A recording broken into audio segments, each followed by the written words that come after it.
Em Eclesiastes 9:8 está escrito assim, ó: Em todo o tempo sejam alvas as tuas vestes, e jamais falte óleo sobre a tua cabeça. Olá, mais um vídeo no canal Códigos da Bíblia, e hoje nós vamos falar um pouco sobre as vestes espirituais, as roupas espirituais. A Bíblia fala desse assunto por muitas vezes. Por exemplo, em Apocalipse 3:5 diz que aos vencedores se darão roupas brancas e eles andarão com o Cordeiro. Então, por diversos momentos a Bíblia fala sobre vestes brancas, sobre roupas alvas, entendeu? E certa vez eu estava numa igreja e nessa época eu não gostava muito de me vestir social, com roupas sociais, calça, sapato social, camisa de botãozinho. Nunca gostei de me vestir dessa forma. Eu sempre gostei de me vestir mais esportivamente, né? Mas como na igreja eles gostavam muito de se vestir dessa forma, eles tinham um padrão de se vestir nessa determinada igreja que eu fui, eu acabei comprando, né, era até uma camisa que eu ia para o meu trabalho. Nessa época eu era instrutor de informática. Quando acabou o culto nessa igreja, o ancião dessa igreja chegou comigo e me chamou a atenção, disse que era a minha primeira vez naquela igreja e ele falou que era para mim, na próxima vez que eu fosse àquela igreja, era para mim ir mais adequadamente vestido, entendeu? Que eu não estava bem adequadamente vestido. Ele queria que eu me vestisse melhor, entendeu? Para estar na casa de Deus, na presença de Deus e tudo mais. E aí na hora eu fiquei pensando, né? Que se Deus, naquele momento, o que ele contemplaria se ele viesse, se ele fosse falar comigo, o que ele contemplaria? Se ele contemplaria a minha roupa que eu estava vestido, ou a minha condição espiritual, o meu coração ele iria contemplar. Sem dizer que eu não tinha nessa época condições financeiras de me vestir com roupas caras, com calças ternos ou gravatas, essas coisas, além do fato de eu não gostar de me vestir assim, né? Então eu procurei esse assunto na Bíblia e achei muitas coisas legais na Bíblia e acabei aprendendo muita coisa com esse assunto. E no texto de Eclesiastes 9:8 que nós acabamos de ler no início do vídeo, ele diz que as tuas roupas sejam sempre alvas, né, brancas.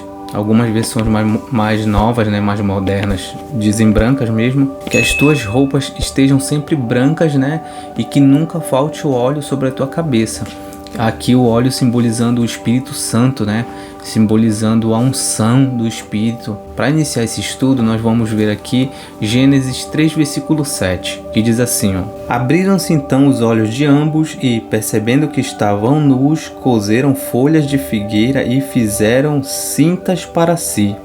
Algumas versões diz aventais, fizeram aventais para si. Isso aqui foi logo depois que eles pecaram.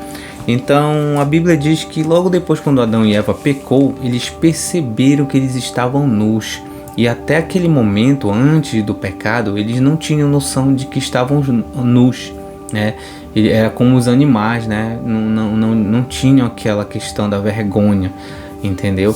Então, no momento em que eles pecam, eles percebem que estão nus e eles mesmos produzem uma vestimenta para si, entendeu? E isso é interessante porque certa vez eu estava conversando com uma pessoa evangélica, né, de uma determinada igreja, e eu percebi que na igreja dela as pessoas vão muito bem vestidas, entendeu?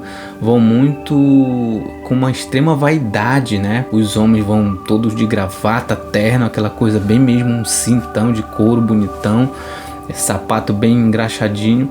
E quando eu olho para as igrejas, eu nunca penso nas pessoas que têm dinheiro dentro das igrejas, nunca penso nas pessoas que têm mais condições financeiras, mas eu penso nas pessoas que têm poucas condições financeiras. Então eu vejo que pessoas muito humildes, que não têm condições de se vestir adequadamente, elas podem se sentir inferiores.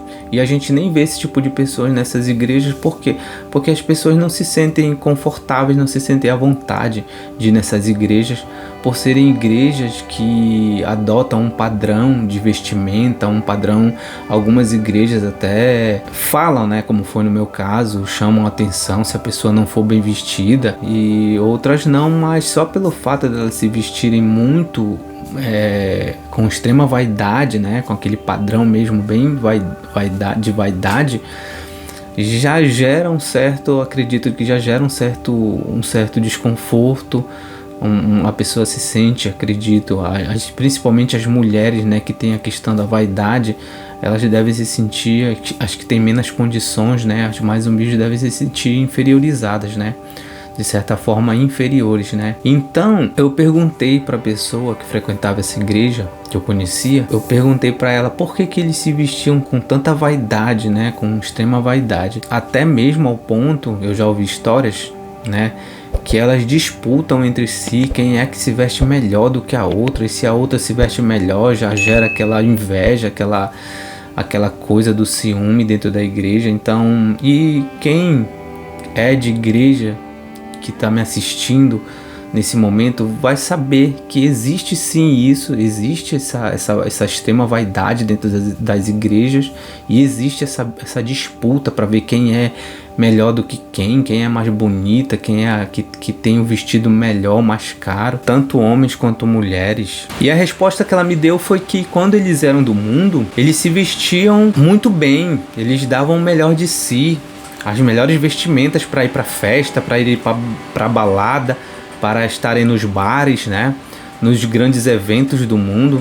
A resposta dela foi essa. Só que isso não tem muita concordância. Por quê? Porque não é todo mundo que foi do mundo dessa forma, de irem para grandes eventos, de irem para festas, de estarem em lugares badalados, entendeu? Tem pessoas que são muito humildes e que não conheceram essa realidade, entendeu? Nunca tiveram grandes condições, mesmo quando eram, entre aspas, do mundo, que não conheciam a Deus, né? Não necessariamente que iam em festas ou em eventos ou em coisas desse tipo, mas nunca tiveram condições financeiras, entendeu? Mesmo antes de conhecerem a Deus. Então eu não achei que isso foi uma resposta lógica, né? Em relação ao Evangelho, não foi uma resposta lógica. E então a gente vê aqui em Gênesis, como a gente leu há pouco, que eles mesmos criaram a sua própria roupa, a sua própria vestimenta, entendeu? Então é como se fosse isso. A resposta eu fui chamado a atenção porque eu estava vestido da maneira que eles não queriam, né? E isso gerou um desconforto para mim, porque eu não tinha condições financeiras. Então aqui em Gênesis 3:7, ele diz que eles perceberam depois do pecado que estavam nus e fizeram aventais para si com folhas de figueira, né? E no versículo 21 de Gênesis 3 diz assim, ó: fez o Senhor Deus vestimenta de peles para Adão e a sua mulher, e os vestiu. Ao mesmo tempo que eles pecaram e fizeram roupas para si, o próprio Deus não aceitou as roupas que eles mesmos fizeram e deu uma roupa para que eles vestissem durante aquela condição de pecado, que a partir daquele momento eles iriam usar aquelas roupas. Não significa que a partir daquele momento o ser humano só ia poder vestir aquele tipo de roupa, mas aqui é uma simbologia que mostra que Deus não quis aquelas roupas que eles fizeram. Deus fez a roupa que ele queria que eles vestissem. Até nisso Deus teve cuidado de vesti-los adequadamente com a roupa que ele queria, roupas adequadas. Ou seja, Deus sempre sabe o que é melhor para nós. Deus sempre vai nos instruir naquilo que é melhor, entendeu? Então naquele momento Deus fez a roupa para eles. É por isso que diz em Eclesiastes 9:8 que nunca falte o óleo sobre a tua cabeça, porque o óleo, como eu já falei em outros vídeos, é o Espírito Santo, é a unção, e essa unção nos instrui sobre todas as coisas, segundo 1 João 2:27, João 14:23, 26, João 16:13, vai dizer que é o Espírito Santo que nos instrui sobre a verdade, que nos guia a todas as coisas. No livro do profeta Naum, capítulo 3, versículo 5, diz assim, ó: eis que eu estou contra ti, diz o Senhor dos Exércitos, levantarei as abas da tua saia sobre o teu rosto e mostrarei às nações a tua nudez e aos reinos as tuas vergonhas. Então aqui é assim, no caso está falando do povo de Israel aqui, né? Simbolizando que quando a pessoa está nua aqui, é que ela está desprotegida, despreparada, ela vai ser exposta, entendeu? A vergonha dela são os pecados dela aqui na simbologia do texto. Até tem, não sei se alguém já sonhou, né, que estava em público nu. Não dá muita vergonha num sonho, quando a pessoa sonha que está nu em público. Em Jeremias 13:26 diz assim, ó: assim também levantarei as tuas fraldas, no caso aqui fraldas é vestes, né, sobre o teu rosto, e aparecerão as tuas vergonhas. Falando do pecado do povo, né? Então sempre ligando aqui a questão das vestes, né, com algum tipo de proteção espiritual, né? Ele sempre fala dessa forma, que se a pessoa tiver sem roupa, ela vai estar exposta à vergonha dela, aos pecados dela. Então tem a questão da roupa aqui na Bíblia tem um sentido espiritual. Em Apocalipse 16:15 diz assim: eis que venho como vem o ladrão, bem-aventurado aquele que vigia e guarda as suas vestes, para que não ande nu e não se veja a sua vergonha. Então, mais uma vez mostrando que a questão da veste tem um sentido espiritual. Bem-aventurado aquele que guarda as suas vestes, para que não ande nu, não seja exposta a sua vergonha. E em Mateus 22, a partir do versículo 1, ele vai contar uma história aqui interessante sobre essa questão das vestes, ó. Jesus vai falar. Então aqui nesse texto ele está falando das bodas do Cordeiro. Quando serão as bodas do Cordeiro? É quando a igreja se reunir com Jesus Cristo na sua volta. Terá a grande festa das bodas do Cordeiro, que a Bíblia fala várias vezes em Apocalipse, nos Evangelhos. Então aqui ele diz assim, ó: de novo Jesus falou por parábola, dizendo-lhes: o reino dos céus é semelhante a um rei que celebrou as bodas do seu filho.